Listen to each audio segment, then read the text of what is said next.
มาเบิ่งกันใหม่แบบชัดๆครับคลิปที่แล้วบ่ค่อยชัดปานใดนี่ครับ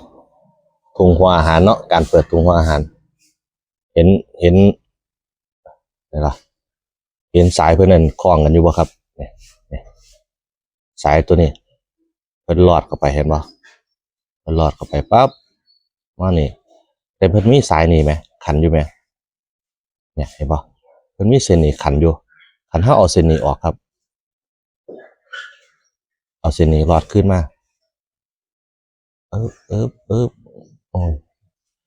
ยานบ่เห็นยานบ่ชัดเอาเส้นนี้ลอดขึ้นมาปั๊บเนี่ยออกจากกันแล้วผมสิดึงได้ประทีนี้แบบนี้นะครับมือหนึ่งก็จับส่วนหนึ่งบ่ครับเพิ่นสิค่อยๆหลุดออกเลยนะปั๊บปั๊บนะบ่ของเลยครับ